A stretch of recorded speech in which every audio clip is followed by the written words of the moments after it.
Okay, we want to welcome you once again to In Between the Lines. This is a SAC TV production, and it's available here on Channel 16 on Public Access, also Channel 18 in Albany. It'll be on our website, which is www.sac.tv. And today we're going to be talking with Roger Hull about his latest book, which I have a copy of right here. And this is a Leader's Manual, Leaders on Leadership. And Roger has been the president of Union College from, what was it? 1990 to 2005.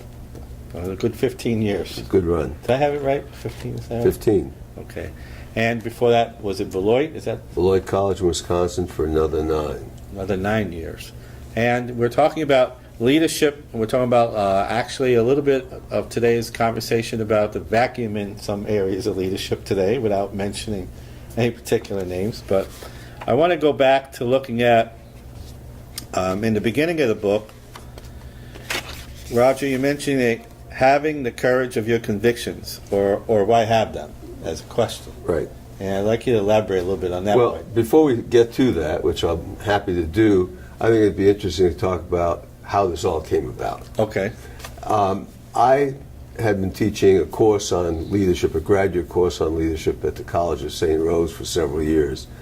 And unlike most people in the college or university ranks who've written books, I refused to assign anything that I had written to my students.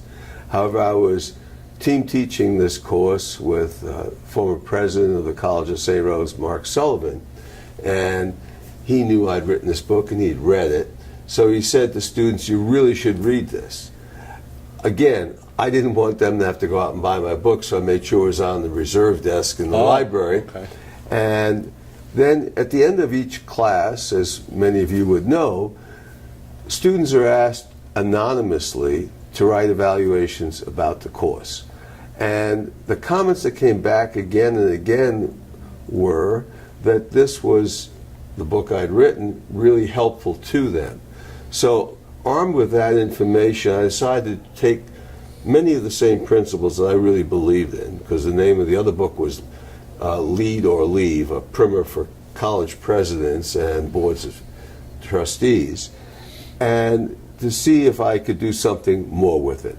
No one knows who I am, and so I decided I'll take principles that I believe in, but I would use the words of famous men and women whom others would know of, and see if with that it would be something that would be helpful and useful to them.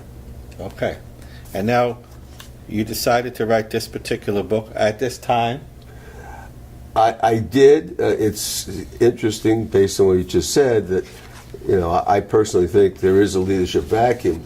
I'll stick not to the political side of things, okay, but to the world I live in, or lived in for 24 years, the world of colleges and universities. And I think there is a real lack of leadership at the college and university level. Specifically, I'll cite the example of speakers. We have all lived for the last now almost 4 weeks through the Colin Kaepernick situation, where he initially took a knee last year, was criticized by the president, was joined by others in expressing his personal view. And that is something that people can argue both sides of the issue on. From my perspective, the thing that no one should argue is there is a First Amendment right for him to do that. Yeah. But there is also, importantly, a First Amendment right for people on the left and on the right to be heard on college and university campuses. I recently wrote an editorial for the Albany Times-Union about this subject, and what struck me as being so wrong is that speakers, be they on the left or right, are being drowned out on college campuses. They're simply not allowed to speak. And that is antithetical to everything we believe in this country. It is contrary to the First Amendment, and I think it is absolutely essential that people be able to speak their mind. And the lack of leadership on college and university campuses where presidents are not standing up and saying students have a right to hear both sides. If they can't hear it on a college campus, where are they going to hear it?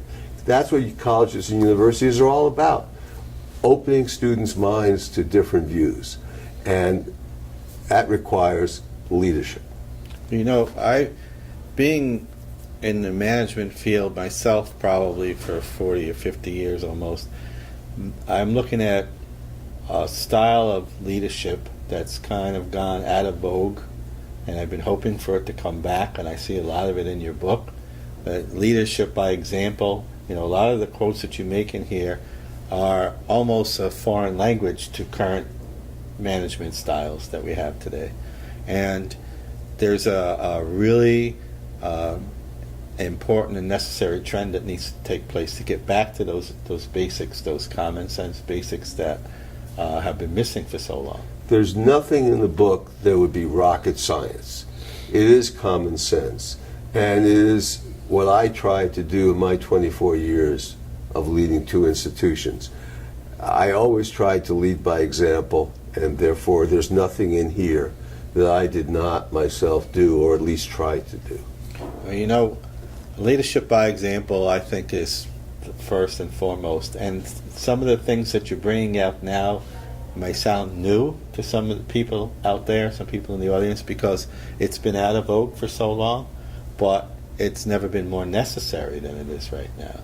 So an example that we're talking about in going through your book, when you're talking about having the courage of your convictions, oh, I have them, which is one of the first chapters in the book, I think that's a perfect way for you to start the book and this conversation. Why have convictions? Well, the question is, why does anyone want any position?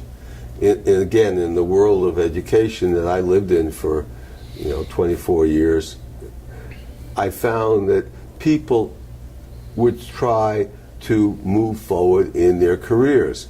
We all do it in every field. The question one needs to ask oneself is, what is one moving towards, and why is one moving there? And so in the case of a college president, or in the case of a politician, or in the case of a corporate CEO, you want to strive to a position, but you have to be honest enough with yourself to say, why do you want it? And you have convictions. Once you get there, what I find all too often is people do not stand by their convictions. They are very willing to jettison them with the idea that if I don't say anything, if I don't rock the boat, then I'll be able to hold on to my position. That's not the way I chose to live my life, and it's not the way I think a successful leader would lead her or his life either. So how does a person know if the decisions that they're making or that they're sticking to and their convictions are the right decisions? Are they making the right decisions? How do they judge that? Well, the truth of the matter is there isn't any right decision. It's a question of person doing what he or she thinks is right. Ultimately, one's audience will determine whether it's the right decision. For the politician, it's the voter. For the college presidents, the students, the faculty, the alumni, and the trustees. We all have those to whom we report, whether officially or unofficially through a ballot box.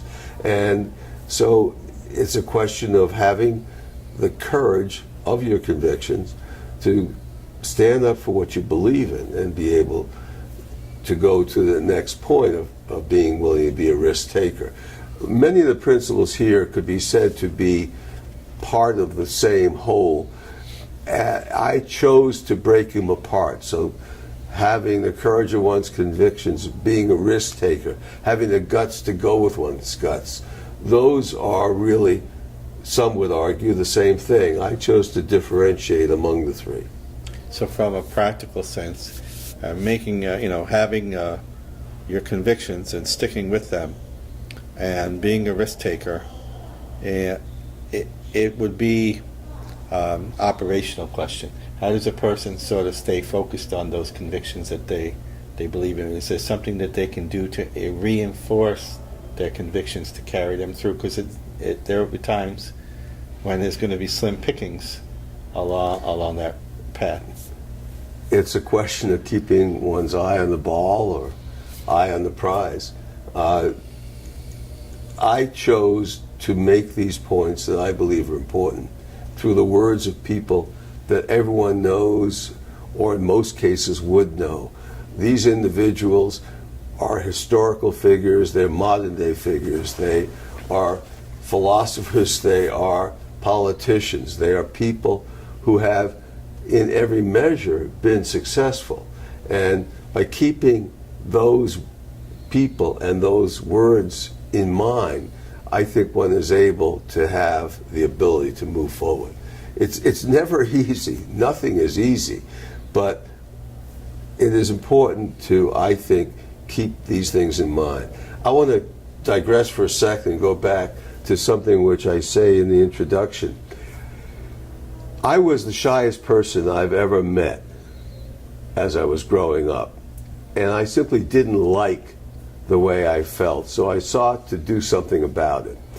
And as I started to write about leadership and teach a graduate course on leadership, I was reminded of my personal experience that one can change. And that ran somewhat head-on into a principle I'd long believed in. A former Supreme Court Justice, Potter Stewart, in a pornography case, said of pornography, he knew it when he saw it.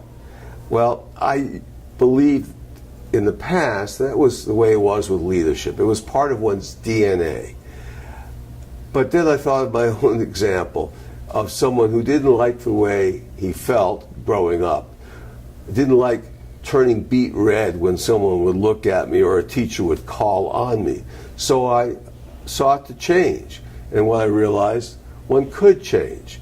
And so as I taught this course and as I wrote these books, what I found was by putting forward examples and using the words of people that others know, I would be able perhaps to be helpful to others who wanted to advance their careers and be different people than they are. And I was example one for myself, changing pretty dramatically from what I was as a kid to what I was as I grew up.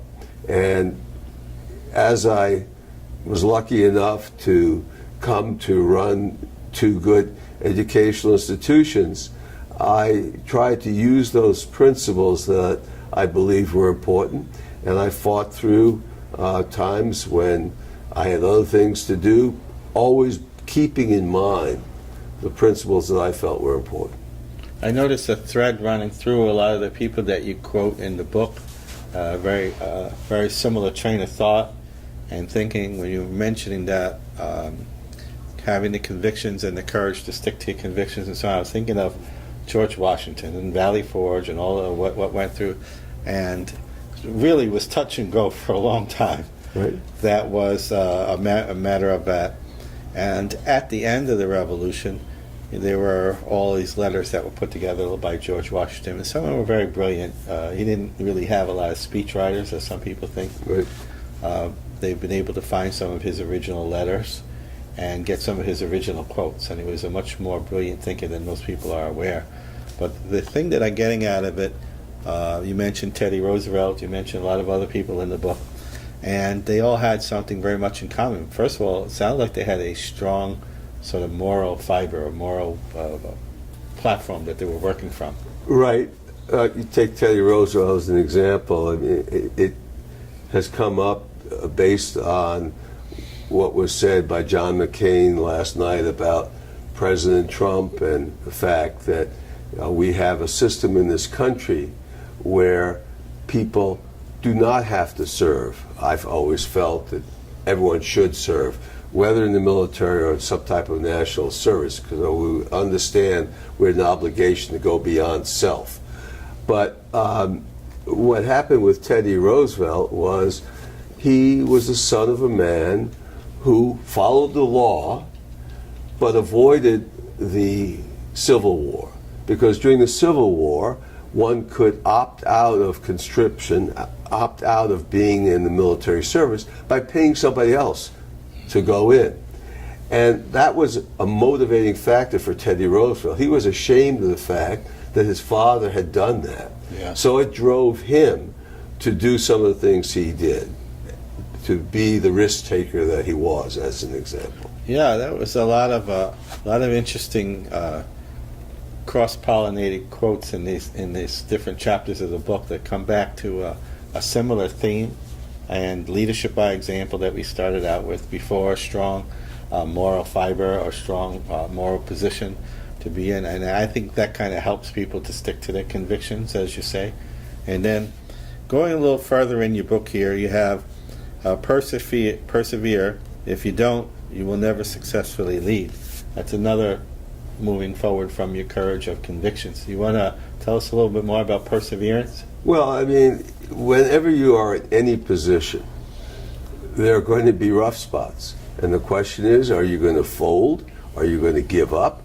And the answer is, you never should. I mean, one of the people I quote there is Winston Churchill, who famously said, never give in, never give in, never, never, never give in, except in matters of conviction.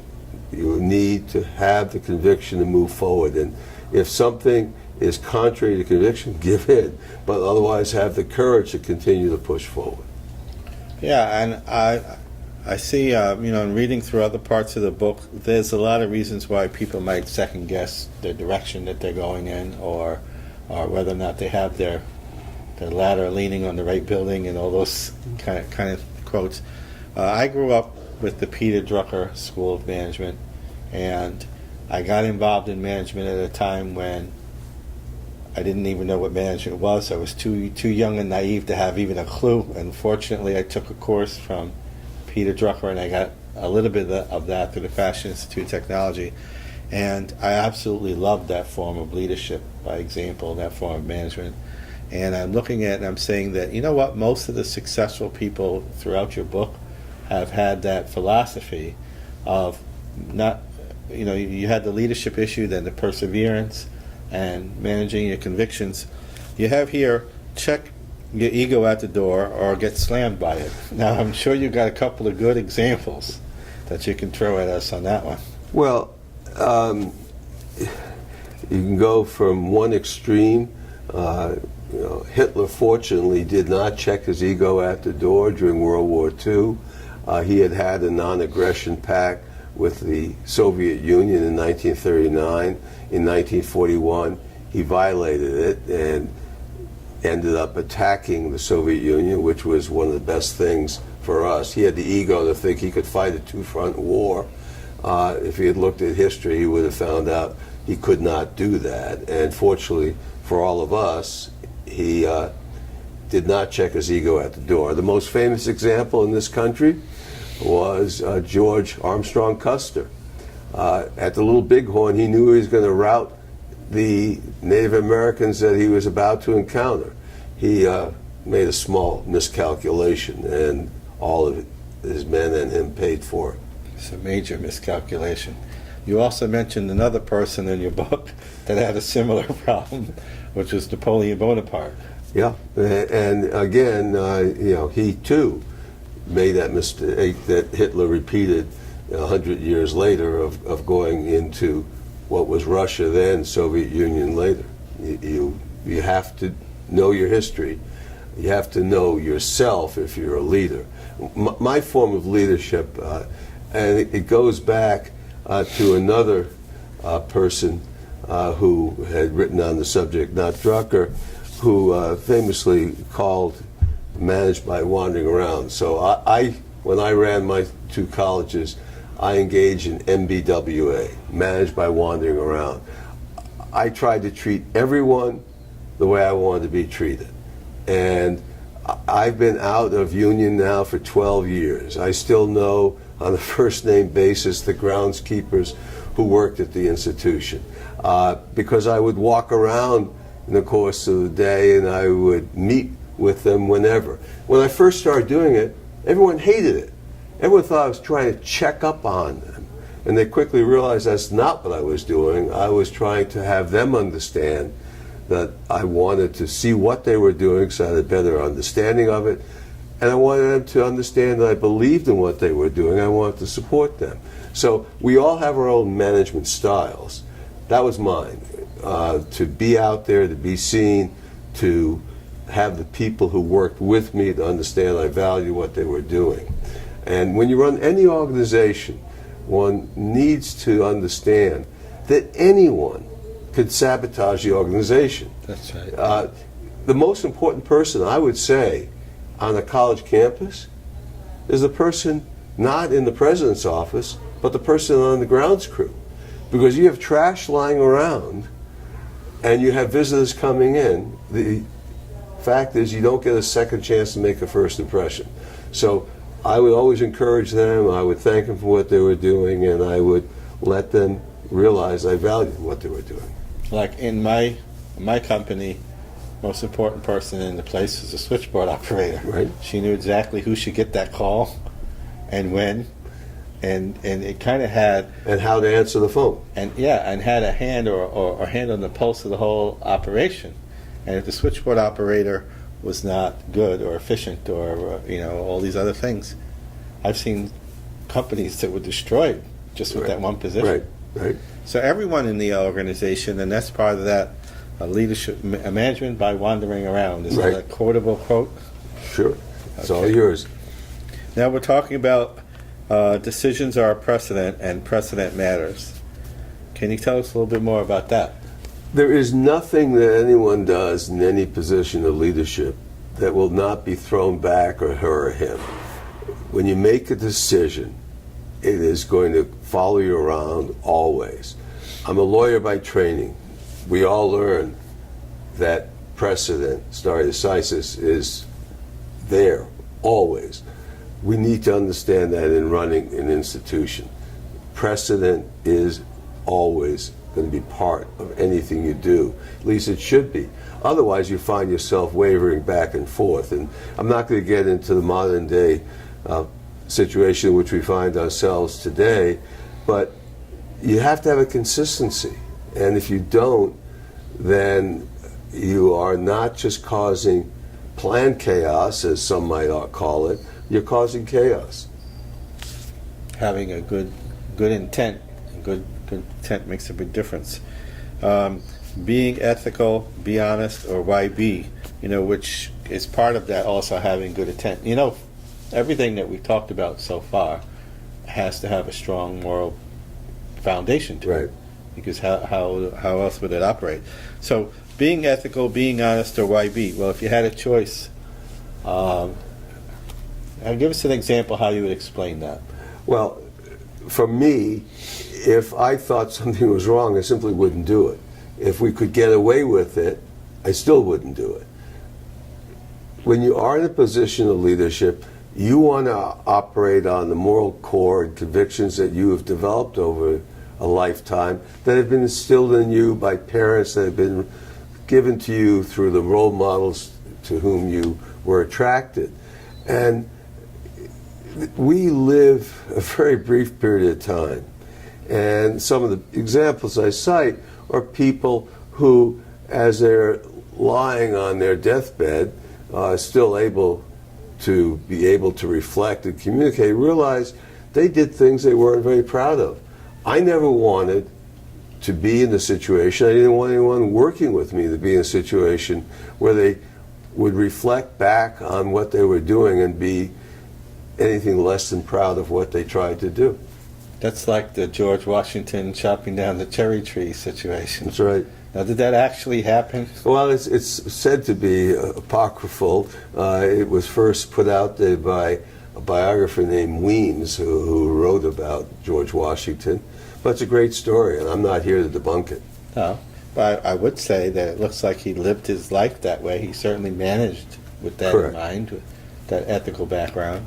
And if it wasn't true, it could have been. Right. It should have been. And well, he was ethical, but he was a leader. And one of the things we jumped over, because we sandwiched around it, were the principles of moral conviction and guts. But if I were to pick the one principle that I feel is most important in any leader, it is to be willing to take a risk. If you can't be a risk taker, then in my judgment, you can't really lead. It should be a prudent risk. Again, going back to Teddy Roosevelt, he was trying so hard to live beyond the example of his father that when he found himself in 1898 at the Battle of San Juan Hill, he led the charge up the hill until he realized no one was following him. So you want to lead, but you have to make sure that you've got some followers. You have to turn around and get his followers. And they then followed him up there. And afterwards, he said this was a wonderful battle. He wished there could be more. He wished he had been disfigured because he was trying so hard to do away with what his father had given him by way of example in avoiding the conflict during the Civil War and his role in it. But the fact is, 96 people did die during that battle, and he was not reflecting on that. So even a strong leader, Teddy Roosevelt was an incredibly strong leader, sometimes runs afoul of things that some of us might think is right. That can happen in a lot of ways. Absolutely. Not just charging up San Juan Hill. That's right. In politics, I see it very often. You get too far out in front, and Correct. you might find out you're out there by yourself. Right. And, you know, it's interesting. I'll take an example that may not be a household name to everyone, but she was one of the people that I felt really drawn to. I thought she was someone who had the courage of her convictions. And that was a woman named Unsung Sookie, who was imprisoned for 15 of the 21 years after she came back to Burma because her husband had been assassinated. She was thought to be a political threat. Ultimately, she was released, and she became now the leader of Miramar, as it is now called. But she turned into somewhat of a disappointment for me. Although she was a person who had great moral conviction and lived by her principles, suddenly, now that she's in power, she's been at the head of a government that has seen the mass exodus of the Rohingyas from Burma or Myanmar. And she hasn't said a word yet. It's a real disappointment. So even great people who say the right thing and long do the right thing can suddenly find themselves going silent and no longer doing that. That brings us to the question of, it's a little bit off the subject, but part of the subject, I think. Once it's like running for office, you're in one particular position, then you get elected, now you actually have to do the business of running the government, and it's a different view. President Obama was talking about how different it was when they got there. Recently, Donald Trump stated something like he didn't know healthcare was so complicated after running against what everyone else had accomplished. So we very often see that they get into that position and they have a different point of view. Well, I think it may be that things suddenly, when you're responsible for them, one recognizes are complicated, or it may be that people don't want to rock the proverbial boat. But, you know, the whole purpose, in my judgment, of leadership is to lead. It's not a popularity contest. In a sense, it has to be if you're running for re-election. Yeah. But by the same token, at the end of the day, you want to be able to look back on that which you did, and in my judgment, you want to be able to say to yourself, you did, first of all, what you thought was right. You had the courage of your convictions. You were willing to take a risk. You had the guts to follow through. You were honest and ethical. You realized what you were doing was going to be a precedent. You could put your ego aside and check it at the door. You did these things, and you did it knowing that in the long run, when everything was said and done, you did the best you could, and you did it in a way that you could look back and say you did it in the way that you thought was appropriate. Now, we have a lot of other chapters and things that you covered in the book. I want to encourage people to go out and get a copy and read it like I am now. And I go through and I make a lot of notes. Okay, we jumped through a couple of different chapters in order to get through the book, but we're going to want people to get the book and really read it and get some in depth. They've quoted an awful lot of different people here. So going down towards the end of the book, we have know when to leave the party or be shown the door. Would you like to explain that? Absolutely. If there's one thing that seems to stand out is that people in positions of power or athletes at the top of a career don't know when it's time to leave the party, when it's time to leave the stage, when it's time to turn something over to the next person. And you have cited George Washington as an example. One can go back in history to two names that are not household words. You have Cincinnatus in the 6th century BC, called on by the Romans twice to defeat the enemy. You had Diocletian, the Roman emperor, in the 4th century AD, who voluntarily gave up power. And you have in this country George Washington, who was offered the kingship of this country. He turned that down. Then the presidency of this country, with the idea he could stay as long as he wanted. He stopped after 2 terms. Those are 3 examples in history of people who know when it was time to leave the party. One should all know when it's time to leave the party, because otherwise one will be shown the door, whether it's by being murdered if you were in Rome, or if you're in politics, finding yourself defeated at election time. Well, once again, I want to point out to people that they can get this book on Amazon.com, right? Amazon or Open Door. The Leader's Manual and Leaders on Leadership, and Open Door is a local bookstore where they can go and buy it right Correct. here in Schenectady, on J Street, downtown Schenectady. And well, thank you for being with us again today, and we're going to have this up on our website as well on www.sac.tv. It'll be up there permanently so people can link to it and go back to it for more reference and more information. Great. But more importantly, go out and get the book. Roger Hull, The Leadership Manual. Right? Lee's Manual, yes. Thank you. Thank you, Alan.